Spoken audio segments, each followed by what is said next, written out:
Kuba nti enkwaniza nekomeza kuba nti oli ku STV encha olunaku lwaliro mu kaseera kano aka The First Show amanya nze nno Wassenyolo nkujjukiza nti tubeerawo everyday okuva ku lunaku lw'Omanda ku lunaku lw'okutaano mu nsonga zaffe ezikola amawulire jjoka ennaku z'omwezi tuli mu 25 omwezi tuli mu gwa November ate tuli mu mwaka gwa 2021 netugamba nti no is hot seat is hot and hotter and hot today.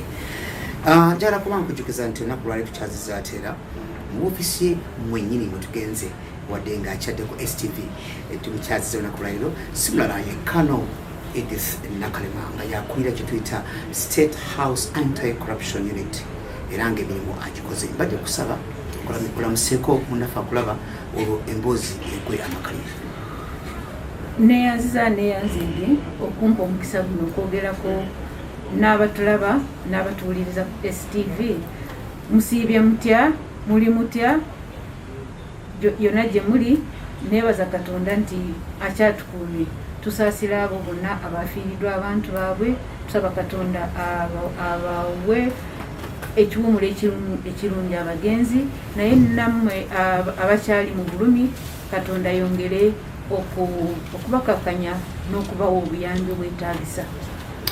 Bwatyo walabise Kano Edith Nakalema njala kuba nti era neebaza bannaffe mwenna abantu bamwaniriza ku TV yaffe n'okumutegeeza nti ffe waffe tukusiima emirimu gy'okola naddala mu kulwanyisa obuliwenguzi. Mwebale nnyo mwebalire ddala mu abasiima n'abatusabira n'abatuwabula n'abo bonna abatwagala kati ffe tulowooza nti abatwagala be babi kubanga ffe tuli mu kulwanyisa kibi. Abatusabira abatwagala abatunoonyako abakolagana bulungi naffe mwebali nnyo mwebalire ddala. Alright, ffe tukimanyi naye eri atakimanyi ayinza okugamba nti State House Anti-Corruption Unit ekola ki era emirimu gyayo egikolerawa egikola etya tutwaleko mu nsonga eyo. State House Anti-Corruption Unit yateekebwawo pulezidenti ennaku zaali 10 omwezi ogwa December 2018. Obuvunaanyizibwa bwe yaweereza State House Anti-Corruption Unit kwe kukwataganya n'ebitongole byonna ebiri mu kulwanyisa obulyake obuliwenguzi obunyunyusi n'obutemu nti tukwatire wamu tuse omuliro kuba actually yakozesa ekigambo ekirungi nti omulimu gwa Anti-Corruption Unit ye yagamba nti Nakalema ne gurupu ye bakuseesaamu mu muliro ogw'okulwanyisa obulyake n'obuliwenguzi. So omulimu gwaffe omunene guli coordination okulaba nga omunansi nga alopya ensonga ze zonna ezimuluma nga bamukoze bubi bamubye ebintu bye babagobye ku ttaka bangi awo njagala ntegeerekeke bulungi ekyettaka nti tetusobola kuyamba buli muntu ng'ensonga z'ettaka ziri individual nti ettaka lyange neiba yanziba ettaka lyange tuli mu kulwana n'abaana kubanga State House Anti-Corruption tuli kabondo katono tuli batono mu nnamba naye tukolagana bulungi n'ebitongole ebisobola okuyamba omunansi ng'aloopye ng'ayitira mu mikutu emingi pulezidenti gye yateekako.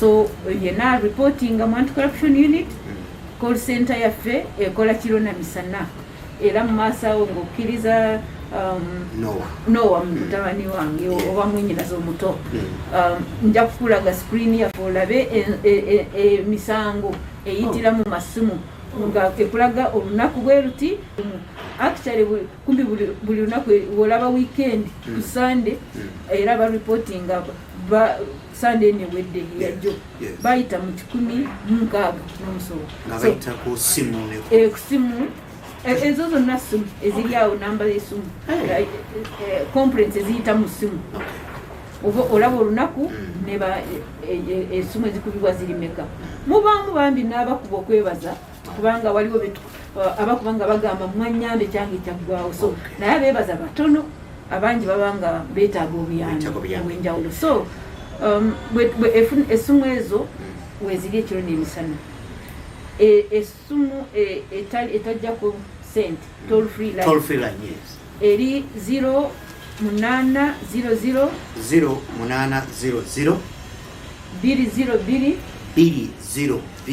500 500 tesasulirwa ate weeri ekiro n'emisana. So tusiiba tukola abaana mwe bali mu call center ate ekirungi kyaffe kyetwakolako twateekamu abaana aboogera ennimi ez'enjawulo. Luwo bakufuna of course Oluganda bakufunira ddala, Lunyakitala mwe luli, Itesot mwe luli, Lugbar and West Nile. So abantu we bakuba boogera mu nnimi zaabwe.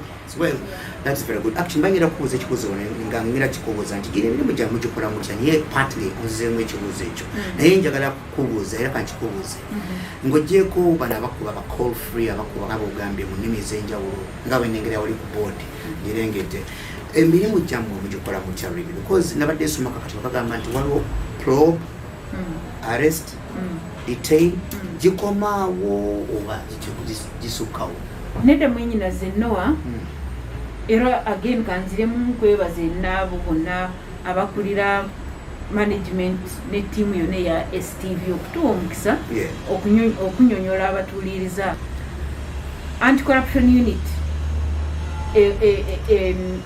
composition abagikola tulina abapoliisi president yalagira IGP n'ayataakinga abapoliisi aba CID abanoonyereza n'abataakinga ku anti-corruption unit tulina okukola nabo ekiro n'emisana kubanga tuba tufuna okwemulugunya kiro na misana nga bwembagambye emisango ebejja so tulina abapoliisi abali attached ku anti-corruption unit abapoliisi abo be banoonyereza ku buli nsonga yonna eba ng'eropeddwa mu anti-corruption unit bwe bamala okunoonyereza ne basanga omuntu g'alina omusango be bakwata be baarresting abo constitution bewa obuyinza okunoonyereza n'okukwata oyo aziza omusango bwe bamala fayiro bagitwalira DPP saba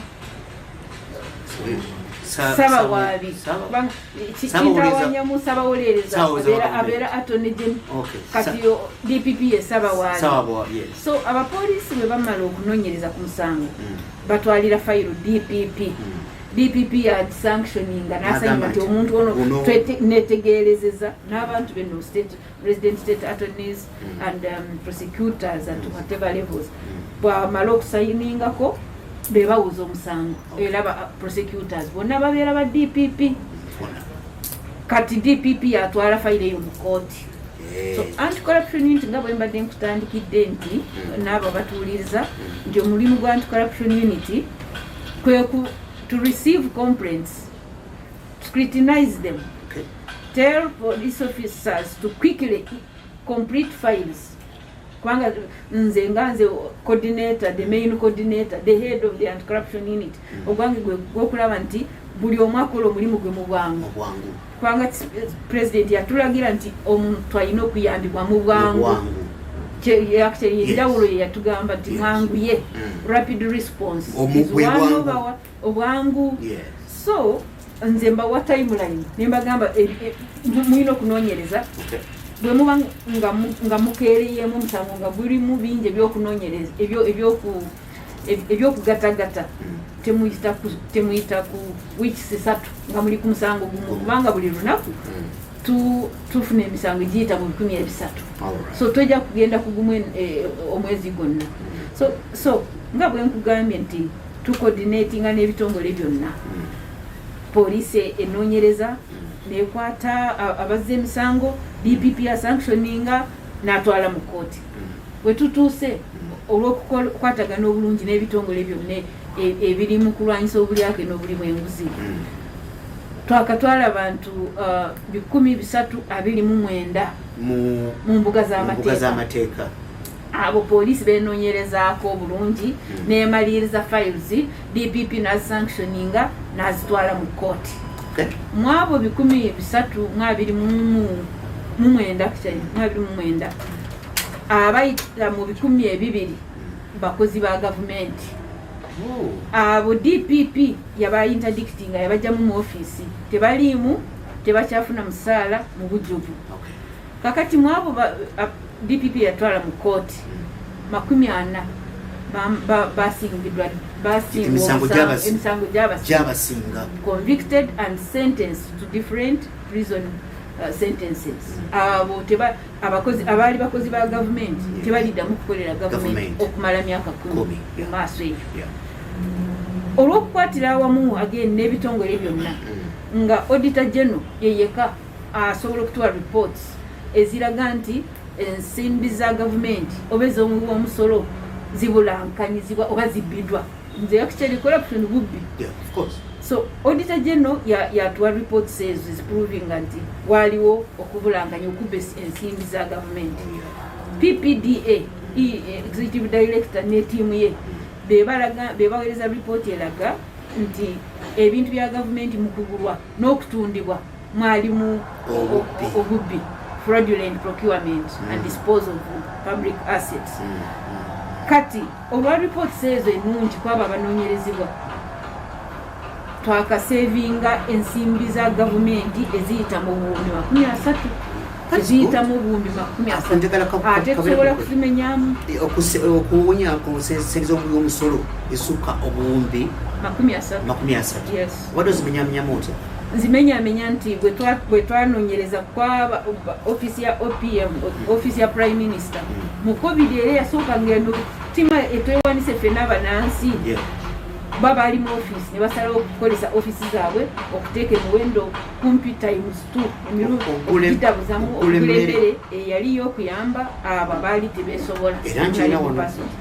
Awo twasevingaoko obuwumbi 8 n'obukadde 677 tezafuluma kubanga bwe twabatwala mu kooti ze baali bamaze okukomiting twazitangiriza tezafuluma ekyo savings. Twanoonyereza ku Post Bank Uganda. Amagoba ga Post Bank okuva nga lwe yatandika up to 2019 lwe twaginoonyerezaako ne tutwala eyali senkulu w'ebbanka Post Bank mu ya gavumenti 100% gavumenti. Bwe twatwala senkulu wa Post Bank Uganda nabo bonna byali akola nabo some executive directors bali 9 betwatwala mu kooti. Amagoba ga Post Bank geyongera okuva ku buwumbi 3 n'obukadde obwali tebwera obukadde 4 negagenda ddala ku bukadde 10 mu mwaka ogumu bwe guti. Nebugenda ku bukadde gavudde buwumbi 3 negagenda ku buwumbi 10. Okay, that's clear. Obuwumbi 10, yes. Okay. So olaba twali tufiirwa nga gavumenti obuwumbi 7 nga zigenda okubbibwa nga zibbibwa zaali zibbibwa. Of course.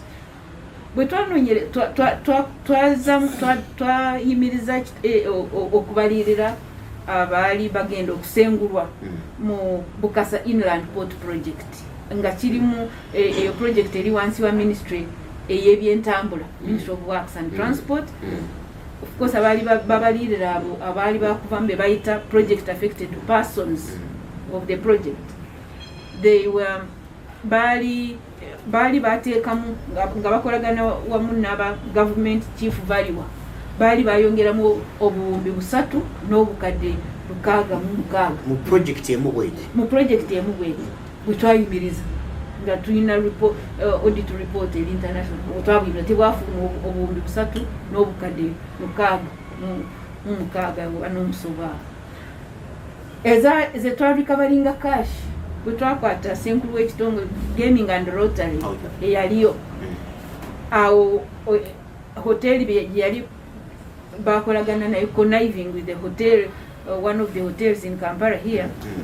Bwe twakwata abakozi ba hoteli ne yali akulira ekitongole ekyo kya Rotary and Gaming CEO ne finance officer we noyo yali PR waawo bakomyawo obukadde 738 cash naye ne mugenda mu ne pre-bargain balaba nti omusango guno gujja kutusinga ezo ne zigende wa DPP through pre-bargain process. Naye cash gye bakomyawo ne tubalagira nti ffe tetukwata sente ze batwala mu finance tulina receipts ezo twatwala mu abapoliisi abanoonyeze batwala mu court receipts eziva mu treasury wa secretary treasury.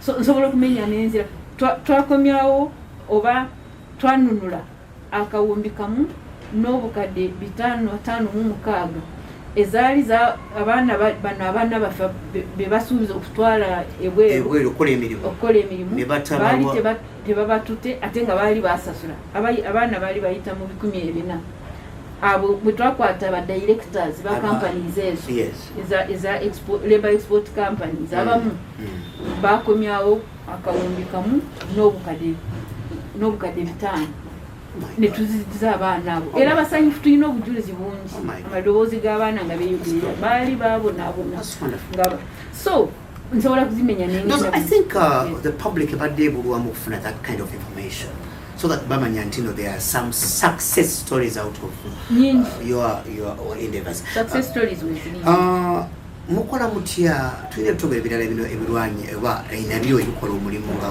guliko abalwanyisa okukendeeza buli bw'enguzi. For example, office ya IGG. How do you link up with them? Tukwatagana bulungi nabo era ne kulonchi president nga alonchiga unit eno bonna yatuula nabo mu office eno yemu n'abagamba nti omulimu gwa Nakalema ne banne gwa kukwatira wamu ne balaba nga ebitongole byonna mwangu yako emisango gy'abantu egiropebwa bannansi naye IGG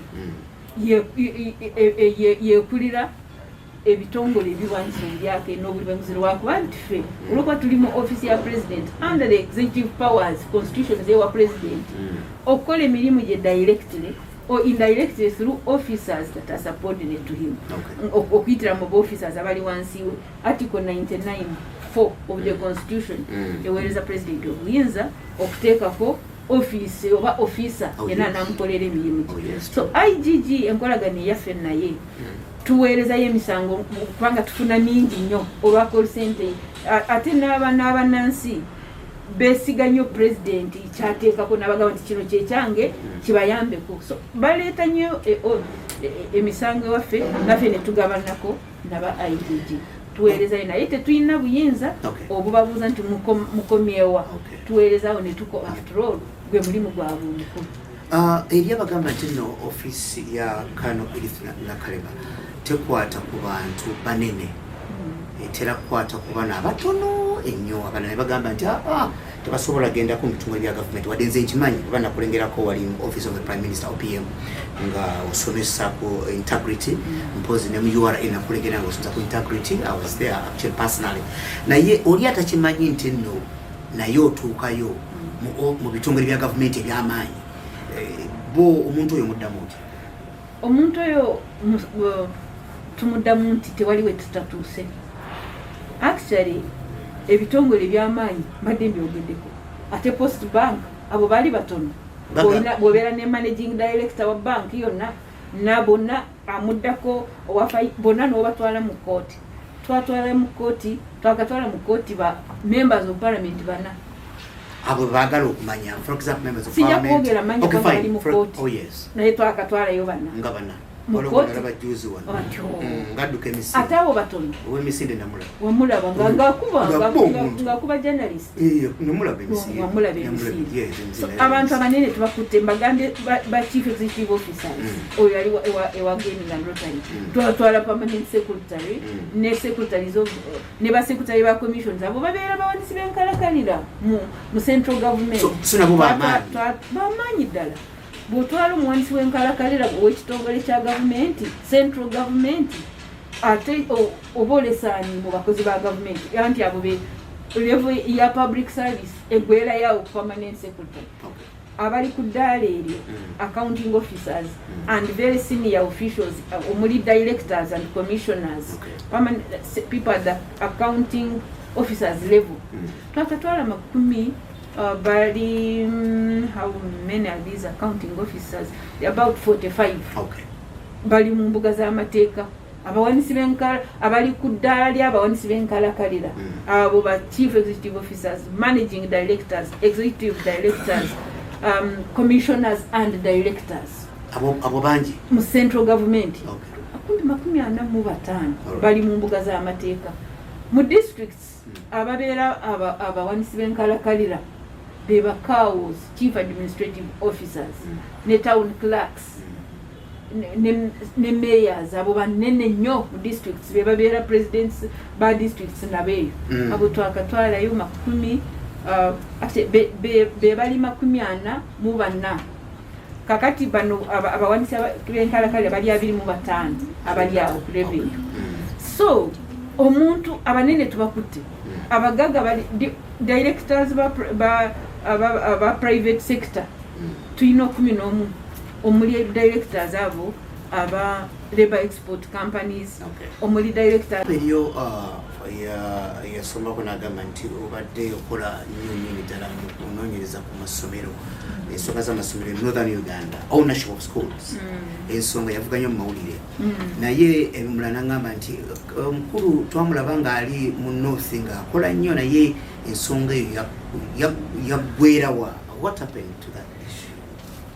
My brother Noah, ensonga y'amasomero mu Northern Uganda ekyali kubanga ensonga nene ate mulimu abakule bw'oba ng'olina okukwataganya abakulembeze b'amadiini ku top level mujjukire nti akulira eddiini y'obukatuliki mu Northern Uganda His Grace Archbishop John Baptist Odama kati ba bishops mukaaga batano aba Northern Uganda both Acholi and Lango sub-regions fena twagendera wamu ne tutuula eggulu ku diocese nga tulina okukkaanya nabo baddeyo batiise kubanga tujja kuyingira mu kanisa okwata Archbishop okwate ba bishop tukisobola so bakyali mu kuteesa naye ffe kye twakola abo abakozi ba gavumenti naddala abo bali mu ministry education some district education officers some officers in the ministry of education abo ffe twabawa warning nti ba bishops nga boba nga bali mu kuteesa n'okwekolamu omulimu kubanga oluyali bwe twayogerako n'abantu mu community waliwo ebiraga nti amasomero kumpi gayita mu 10 actually ownership yago bagikyusa mu ngeri etategeerekeka.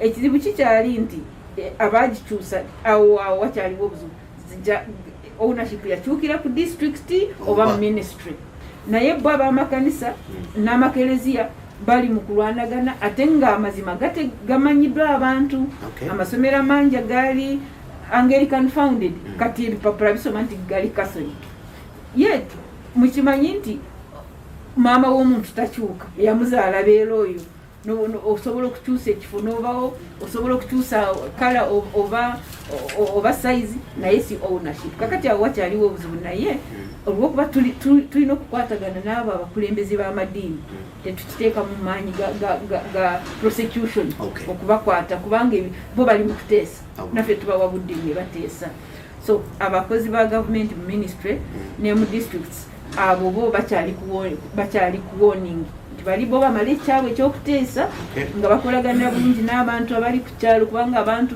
abali mu districts ezo babimanyi balina history yonna lwakuba ebipapula byakyuka ate ne bikyukireyo mu masomero aba ministry nabo ne bagamba nabo tebamanyi ekyusa naye twabawa nga tukolagana ne honorable minister first lady honorable Janet yalagira ba ministry ye bachekinge records zonna balebe enkyuka eno yatandikirawa era tuli bakufuna report soon. Alright, munafatula tujja kuba tumulamu katono nnyo munafatula wano ku STV nenkujukiza nti no tukyalina Kano Edith Nakalema nga yakulira State House Anti-Corruption Unit era wano ali ku wadinga tuli office naye nga akyadde ku STV nenkujukiza nti munafatula nti tukyagera maaso okutukuweereza gwali ku social media tugamba nti ojja kubanga oteekayo your comments oteekayo likes oba oteekayo comment ojja kutugisoma as time goes on. Before we go for a short commercial break, eriyo ensonga enkulu ennyo njagala kiberekirira eri munafatulaba nti ekisanja kino ekya President Museveni amaanyi gonna agataddeku obuli bw'enguzi kiki kyazudde obuzibu ki obuli mu kibayita corruption njagala omuntu alaba STV akitegeere. Ekizibu ekinene ekiruma ensi yonna buli ake n'obuli bw'enguzi n'obunyunyusi no ate ekyo kyonna kireeteddwa empisa ensiiwuufu kakati mu Uganda bwe nkomawo wano ewaffe empisa zisiwukidde ddala nti abantu tebakyatya kubba buli omu ali mu kwenoonyeza akake. Bw'oba ogenda mu public oba mu bantu ba bulijjo owulira nga mulimu ekigambo nfunirawa. Ekyo ekigambo akitali kyo kyokka kitegeeza nti abantu bali so selfish beyagaliza nze nfunirawa. Mu kifo kyaffe n'okubeera ku national interest ekituyamba ng'eggwanga tufuna tutya tuganyirwamu tutya bannansi ne tukuza ensi yaffe wamu buli omu ali nze nfunirawa nze nganyirwamuwa nze. So ekintu ekyo kireetedde buli munnayuganda yenna okubeera nga akola kinamugasa naffe abali mu ofisi za gavumenti mu kifo ky'okumanya nti tulimu olw'okuba abantu batuwa obuyinza obwo, so tuli bakozi b'abantu. Osanga omukozi wa gavumenti ali mu ntebe yeetooloola tamanyi nti omuntu wa bulijjo eyo yamusasula yandibadde afuluma n'asanga omuntu eyo owa wansi n'amuwabula ekyokukola okufuna obuyambi. So President yagenda okukiraba n'amanya nti okukaaba okuli mu bannansi kwetaagisa maanyi mangi, kwetaagisa ebitongole byonna okuyimuka mu maofiisi ne bagenda ne bawuliriza abantu. So singa abatulaba balaba bulungi amawulire ennaku zino baministers bangi bagezaako kugenda mu field nga bakulembeddwa prime minister basiiba mu bantu owa minister of lands mulaba honorable Nabakooba mulaba honorable Ogwango wa economic monitoring ali mu kusambula eyo oyatalaga asiiba atalaga. So fenna twagala tugende mu bantu tuwulirize kiki ekibaluma tukwatire wamu twanguye kubanga corruption obuli bw'enguzi obulyake n'obunyunyuzi bingi kirumye buli muntu kyetaaga fena tuyimukire wamu tuyambagane tutwale ensi yaffe mu maaso. Ngenda kuba munafatula bankumiza mukoowano ku STV nkojjekeza nti nina nakalema ensonga za buli bw'enguzi twagala okuba tukomawo tujja kuba tufuna kye bayita tutema empenda. What is the way forward? How can we save our society? Beginning with oyo omwavubuka ali ku university omanye nti obuli bw'enguzi kibi, tutambulirawo tugende mu public offices, tuvaawo tugende mu government, tukomawo within a very short time. Sigala mukyali ku STV. Nzira munekwaniza nenkobaza kuba nti noli ku STV enkya lunaku olwaleero munafatulaba akaseera keeko munafatula okuba nti notweyungako ate obeera naffe mu kye bayita hot seat nga bwe nagamba ennaku z'omwezi tugira 25 omwezi tuli gwa Musenene oba November ate era tuli mu mwaka gwa 2021 akaseera kana kali hot seat era nenkujja kusema fatulaba nti tubaawo ffenna everyday okuva ku lunaku lwa Monday paka ku lunaku olwokutaano wano ku STV nga bagiyita fast show. Nze Noah Senior njagala kwebaza munafu gwatulaba mina those abali ku social media abakomentinga abalikinga nammwe ate era abasayo obubaka obw'enjawulo bajjukira nti obubaka obw'enjawulo bujja okuba butuyamba kubanga we can do what they call follow up. Nga bwe nakusuubiza nja kuba nkuwa kyendabye wano kiraga nti buli akuba essimu wano wennyini balina eringa graph, buli akuba essimu bamumanya bamulikodinga graph neyambuka saba z'okubiri kubiddemu ani akubye, so everything is here. N'ekyokubiri kyendabye wano nti bw'obanga osobola olulimi lwenjogeramu bakuddamu mu lulimi lwenjogera, kati asobola olulimi oluzungu bakuddamu, asobola olulimi lwonna oluli wano mu Uganda bakuddamu. So please, it is very good here. Nziremu okwaniriza Kano Edith Nakaleba ddamu oyanirize obulamuse ku nafaala akulaba ku STV. Musibye mutya abaami n'abakyala abato n'abakulu abatulaba n'abatuwuliriza, tuli wano tunyumyamu nga bwe tulina okukwatira awamu okutereeza ensi yaffe, era neeyanza okufuna omukisa guno okwogerako abatulaba wamu. Abalina okugoberera abantu abakoze bye bakoze nga gwe tubagoberera, wawandika ndowooza eri Twitter page yo n'ogamba nti corruption affects all areas of society. Yes. Gwawandika. Yes. N'ogamba nti everyone has a role to play. Era gwawandika. N'ogamba your right, my right, and your role. N'ogamba nti why a big challenge for government kati wentandikira because the government has everything. It has the resources. Eyina bwegamba nti tugenda kulwanyisa buli bwenguzi tumumale mu bbanga bweriti buli muntu abe ku kyakola kisoboka. Naye lwaki wagamba nti it is a big challenge for the government? It is because government is people. Nakiwandiika nga nkigenderedde nti it is a challenge for government because abantu balowooza nti waliwo government.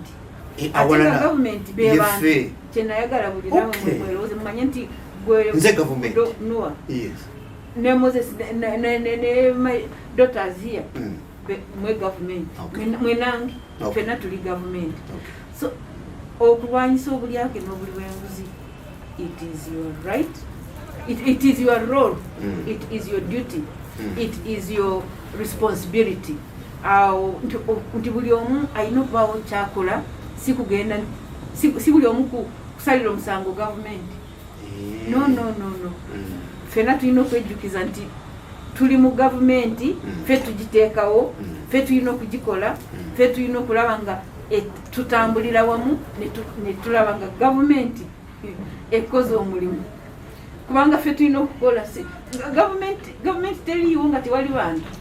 Fe tugironda, tugiwa mandate. Abatunda bava mu ffe, bava mu society. Okay. So government bantu. Kyenva ngamba nti it is corruption affects all societies. It affects every society.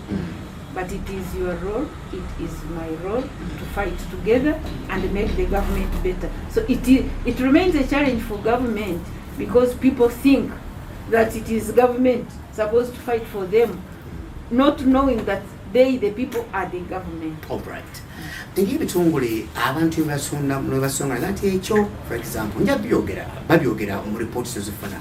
For example, police bajogerako, ne bogera ku judiciary, ne bajogerako corruption, police, judiciary, mainly those. Ate jukira nti kakati ebyo bitongole ndowooza bibeta omuntu gy'alina okuba nga addukira okufuna gye bayita first hand service.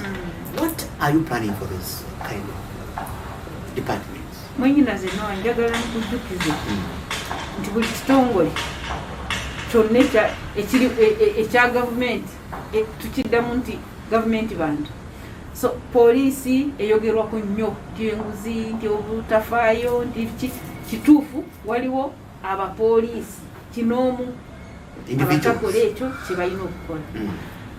Ekizibu kiri ku bantu kinoomu abali mu institutions za government abonoona, si institutions.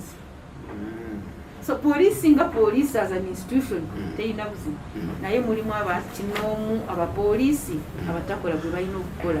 Mulimu kinoomu abapoliisi abali mu kulya enguzi, abali mu kulagajalira emirimu, abali mu kutulugunya abantu nga bakolesa obuyinza ate government bwe yabawa, abo tugenda tubakwata.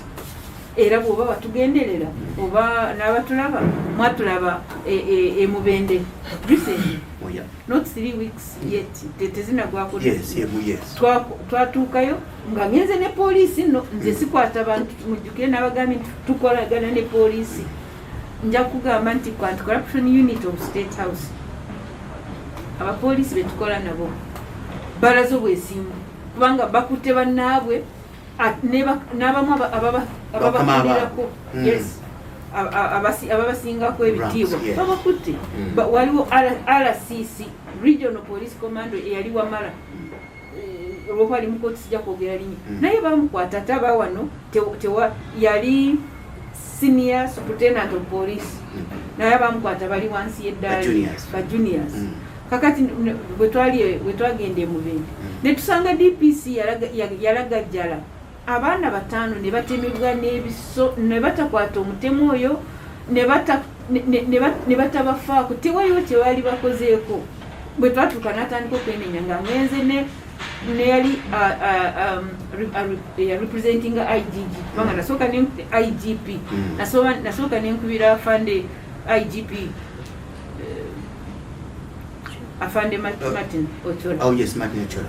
When namukubira n'angamba agenda kusindika full commissioner in charge of operations. Era yamusindika n'engenda naye bwe twatuuka ne tusanga obulumi mu bantu namugamba kwata omuntu era yamugjayo taliiyo. Tulina abapoliisi abayita mu 25 mu mbuga z'amateeka, abo abakola ebitasaanira, ababba, abatulugunya abantu, abalagajalira emirimu. So abapoliisi nga institution teyina buzibu. Obuzibu buli mu bapoliisi kinoomu nga ekigambo ky'abazungu nti the bad apples on the tree tojja kuvuma muti gwonna.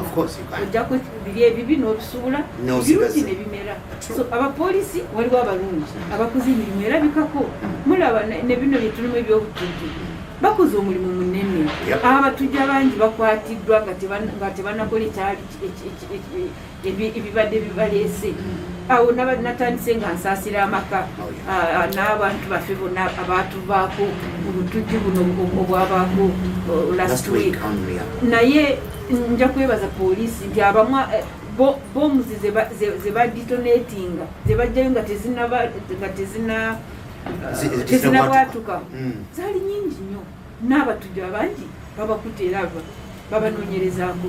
So poliisi ekoze omulimu munene lwakuba mulimu bad apples ze tuli mu kulonda tetukirese. Briefly, judiciary ne local government kiri kitya? Judiciary wakyali obuzibuzi bweyo nayo ne local government wate wali service delivery wali local government. Nja kwogera ku local government kubanga sina busobozi sina buyinza bwogera ku judiciary. Obanyi judiciary courts baziyita honorable independent courts. Zizo courts ziri yes, ateza akitiibwa tuwerabira kigambo honorable seria courts sijja kubigendamu kubanga ffe emisango gye tuteyo bagikozeeko tulina convictions. So nze sirina kyenjogera ku judiciary buyinza sibina. Naye local government kyenvudde nkugamba tewali district gye tutuuseemu ne tusanga ng'abo abagikulira bakola ekyetaagisa. Twakatuusa 44 mu mbuga z'amateeka bakulira local governments districts. Bwe nkugamba 45 mbantegeeza bakaawo ba town clerk, some LC5 chairpersons, mwatulaba owehoima eyakwata government road equipment nagihayaringa ku private farmer ekirya Ndongo kyokka engute hoima nfubufu kati machine za gavumenti ez'esente nyingi zaaliho ima nga zivunze n'emipiira evunze kubanga oli omusajja wa faamu yamala ekikye n'abireka. So oyo nagendera ddala ne permanent secretaries owa Ministry of Works kubanga machines za Ministry of Works n'owa local government permanent secretary wa local government era bakiwagira nnyo kyona bati ali mu mbuga z'amateeka. So aba local government aba reportingiddwa mu anti-corruption tukyangwiza nnyo era tugenda mu maaso. Era nga bwompadde omukisa mwenyinaze Noah ne abakulu ba STV njagala kutuma wano okulabula nti abo bonna bakyali mu kwetaba mu kutulugunya abannansi n'okubabba. We are coming. Tujja kuba poliisi ejja kubakwata, ejja kubanoonyerezaako. DPP ajja kuwoza emisango bwe gibasinga mujja kuviira ddala mu ofiisi za gavumenti obutaliziddamu. Ngeri njalo ffe abakugoberera twagala okwebaza nti waggulawo kye bayita okunoonyereza ku nsonga z'ettaka nkujjukira nnyo Wakiso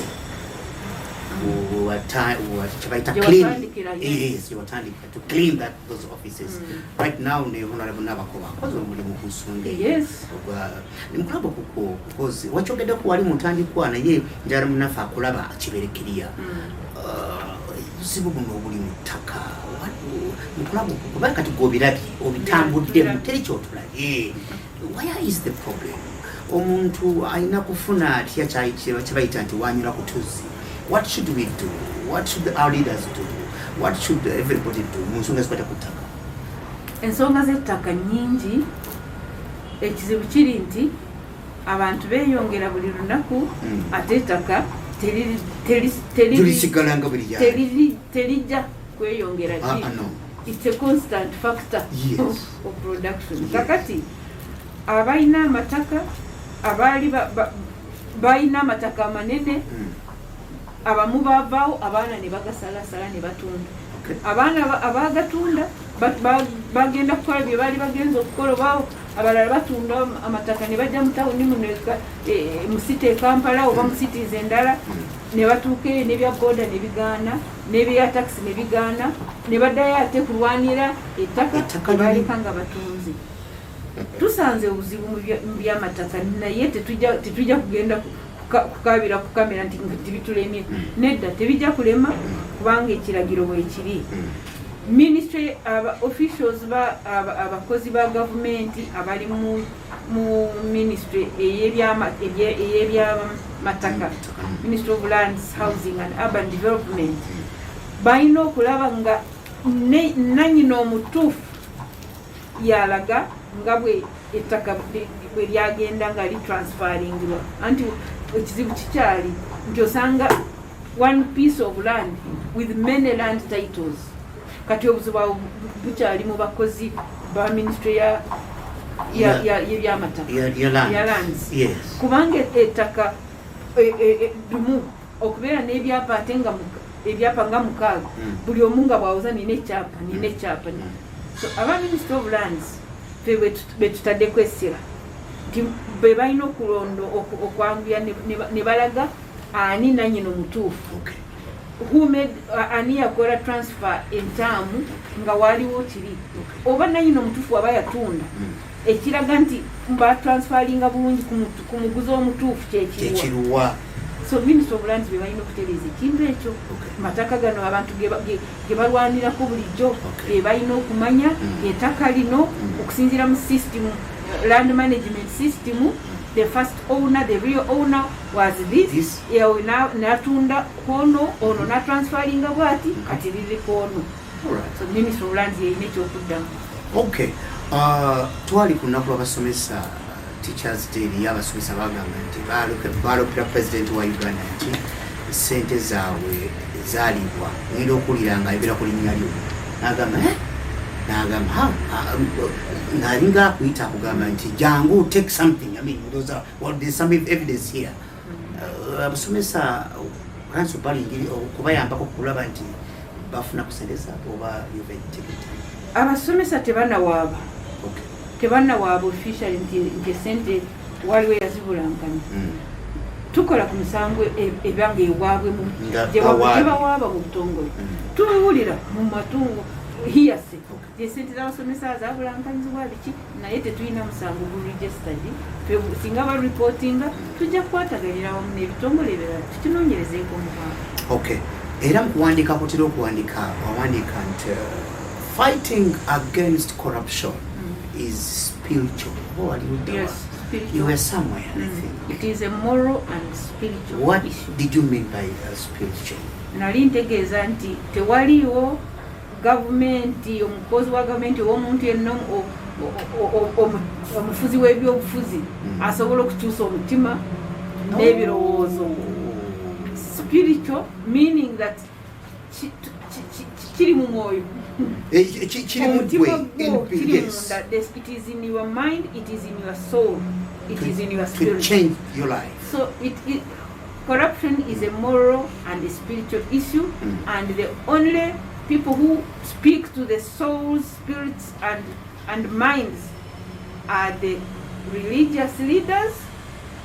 Kubanga bo baliwo kugamba omuntu okutereeza empisa n'omwoyo gwe kulaba nga your spirit is in the right, should I say, in the right place to have better thoughts. Moving thoughts of right love. direction. Okay. Yeah. Okulaba nga omuntu yenna mu mwoyo gwe mulimu okwagala, omanyi gw'oyagala tosobola kumubba oba okumutta. Mulimu okwagala, mulimu okwagaliza abalala, mulimu okwagala okwatagane ne bano, mwenna mugende mu maaso, temuli ttima, temuli bukyayi. Ekyo kikolwa abakulembeze b'amadiini n'abazadde abalina okulaba nga abaana baabwe bakula bulungi. Naye abalala bengenze ndaba nga balina obusobozi bw'okukyusa omuntu endowooza ye. The cultural leaders abakulembeze bafa they have a lot of influence on their people, on their subjects. Nakiraba mu jonga Sabasajja empologoma ya Buganda ayogedde kugema abantu bagenda kumpi miliyoni namba mu nnaku bbiri ate nga abakulembeze b'ebyobufuzi basiiba boogera naffe ffenna tusiiba twogera tulinga abayimba tetwafuna namba ezo. So nzikiriza nti abakulembeze b'eddiini n'ebyennono n'ebya culture kubanga saagala kugenda mu saagala omuntu anancamya n'agamba nti ate n'abakulembeze nabali abasamize sibakiriza mukibakolera awo nvuddeyo mubakulu abo abanyenye ebintu ebyo. Afande eriyo tugenda kumalako omwaka guno tugenda kumala myaka 3 kyengamba this year tumalako tugenda mu December tugenda kuba okusinira kuba president okugulawo the economy I think by January. Yes ekyo yakizemu nakipromisinga nti kamu January oba abantu abamu tebanagemebwa economy ejja kugula so tulina essuubi ejja kugula. Mwenga aba State House Anti-Corruption Unit bwinateekateeka ki for the new year vaya okulaba nga tulina zero tolerance to corruption in this country Uganda. Kyetupulaninga ate kyetugenda okukola nga tukwataganidde wamu namu omanyi our great partners are in the media mwe muyina akatuuti akoogera n'abantu bulijjo so ate mutukoze bulungi njagala kuyebaza ba media fraternity mutuyambye otunemu and shame okulaga n'okugamba ensi y'abantu abo babi era bali mu mbuga z'amateeka abalala bakyanoonyerezebwako mutuyambe nnyo kakati okulaba nga tukwatira wamu tuli mu planninga nti economy weggulako bweti tujja kutambula mu masomero twagala kugenda mu baana abatanoyonooneka naddala baana bano aba primary ne secondary kubanga ba tertiary institutions already babanga minds zaabwe nga zonoonese twagala tutandikire mu baana abakyalimu those that we can groom tubabuulire obubi bwa corruption nga bwesobola okubalemesa bwe bennyini okukulaakulana so twagala kukola sensitization nnyo to increase awareness on the effects and the negative effects of corruption. Twagala kukwatagana bulungi n'abo abakulembeze b'amadiini n'abakulembeze ba culture okulaba nga tubasaba batusomeseza abantu tebabakulukuŋŋaana lwonna olwe bavaako nga tebogedde ku bibwa corruption. So twagala partnerships ezokwongera amaanyi mu public awareness and sensitization. Naye tetujja kulekeraawo okukwata ababi so abo already abamaze okwonooneka tujja kubalekera poliisi nga bwenoonyereza bwekwata nga bwetusomesa abato so ffe tukkiriza nti abato banabo mu masomero bwe tunaabasomesa obubi obulyake n'obuli bw'enguzi tujja kufuna a corruption free young generation. Tusokere kuba abato abakulu banoonyerezebweko abato basomesebwe mu maaso eyo tujja kufuna a corruption free generation nga tukwatidde wamu ffenna buli omu waali omuzadde omusomesa abasomesa ab'ebyamadiini bakulembeze baffe aba culture ne politicians abangi bave mu byokusanyusa abantu bababuulira ekituufu babasomesa ekituufu nga babeera exemplary bo bennyini beetandikise okulaba nga bebalaga obwesimbu mu byebakola. Alright, ojja kubeera nga tuwunzika ojja kuba otugiramu otuwa ezo toll free lines nga bwazogedde era ng'otujjukizaamuko engeri gyebisobola okuba nga obubaka butuuka eri ofisiyo. Before we wind up mukama wange bubaka ki bw'oyagala okuwa obusembayo kisobola okuba Christmas eri abakulembeze tusobola abakulembeze abo bakikubenye eri abakulembeze abali mu gavumenti tusokeraawo tugendeko mu local government kikumya emiri ddala tuwunzikire eri buli mukulembeze yenna first and foremost musomaze okukuuma eddembe because it's very important ekyokubiri mu nsonga z'okubanga tulwanyisa obulwenguzi ffenna collectively as a society nkyokusala kubanga ddala ntuufu we put Uganda as number 1.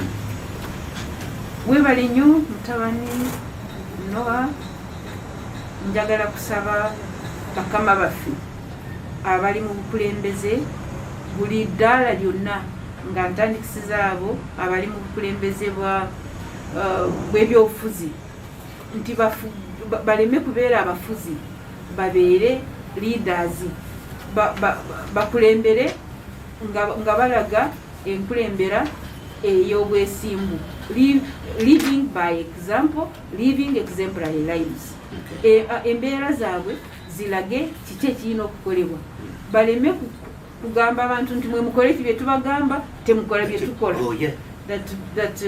Do as I say, not as I do. No, let them, because everyone needs to see your actions and then they will follow the path that you are in. So abakulembeze baffe ebyobukulembeze era tubasaba nti mutukulembere nga mutulaga ekkubo ettuufu nga mwe bennyini mwe mulina okwetandikirako. Bannange bakama bange n'abo betwenkana my comrades and juniors in security, njagala kusaba nti ffe tugende mu maaso n'okulaga nti wetuli kuwa omuntu okumukuuma n'ebintu bye, tukuume ebintu, tukuume obulamu n'ebintu mu bwesimbu, tulabe nga ate naffe tetugendamu abo abagulabinga abakwata eno n'eri nga tukolesa zinifomu zino eziraga obuyinza gavumenti bwetuwa. So mbasaba ffe abali mu byokwerinda tugende mu maaso kubanga olwedde omulimu tugukola, era neyanza bakama baffe ba Chief of Defence Forces ne all service chiefs, buli omu kyakola akikolera ddala n'amaanyi. Kakati twagala ne ba juniors baffe betusingako tubalage ekkubo eryo bagende mu maaso n'okukuuma omuntu n'ebintu bye mu bwesimbu n'okumalirira. Abasembayo njagala kusaba abaana abato, the youth, the young generation, yes, the students, the pupils, even infants, nti mugane corruption mu buli ngeri, mujogereko bweba mu maka, abazadde mu warning, mubamanye nti obubbi buleeta kasezi really. Tata wo bamama wasobola okuba nga akuleetera bisente buli dakiika naye ng'ekuuza ebivaamu si ddungi.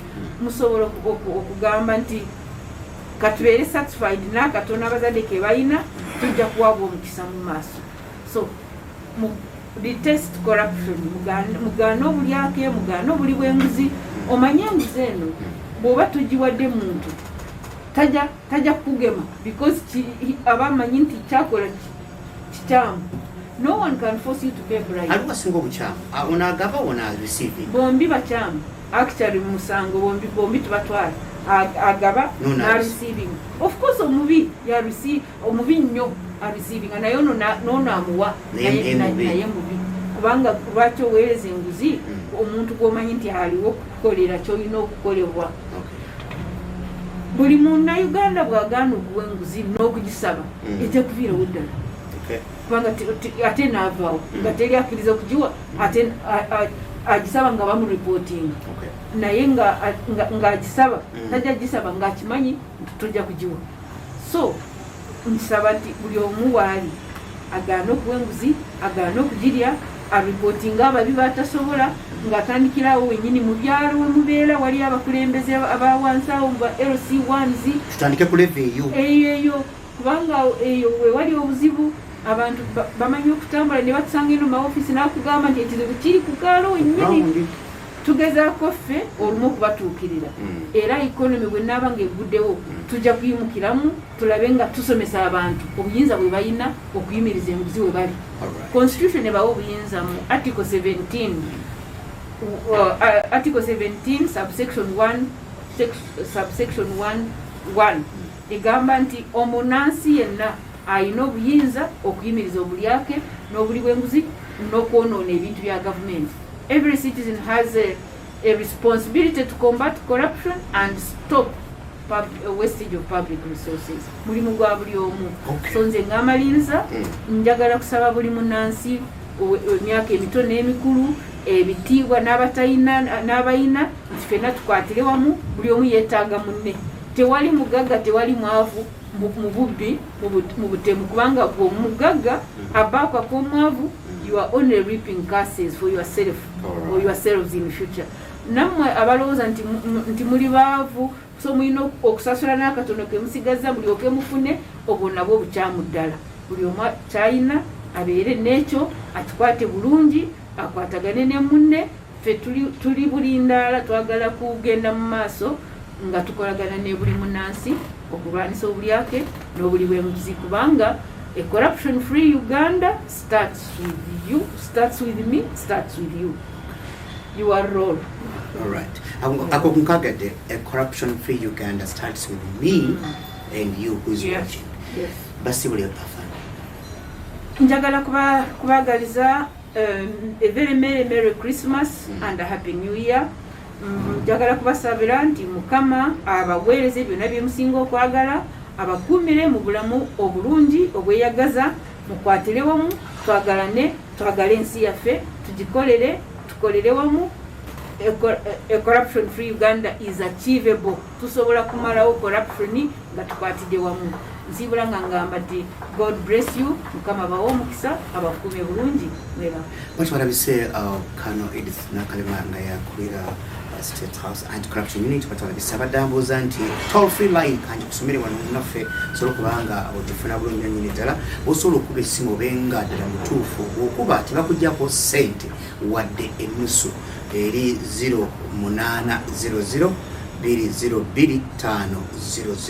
202 munafa atuliriza bwogikuba nobakakyo report gyowadde abakulu bafuna report ayi nobakakyo bakola bali bakubira ne bagamba nti tulagire tujje tube kukikola kitufuna eri 0800 202 500 jakugira spring nga bitambula mpolampola jala kubaza mukulu wa chazawa mu office yona ko barengera ko the team yebaddewo kulu bitwazira nambula byawo tuba nyo kuba nti no badde very good.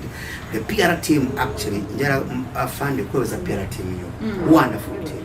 Thank you. Yeah, Oh, they are thank you wonderful them. team. I also The thank PR them. team, They are wonderful. hard working. They have really made our day, all of us. Thank you. Jarakobaza producer Usuna Wevalinyo Atera and also our timekeeper Sandra is there. Don the drone on the camera and also God Jeff in the control room. Ubera bulungi mwera.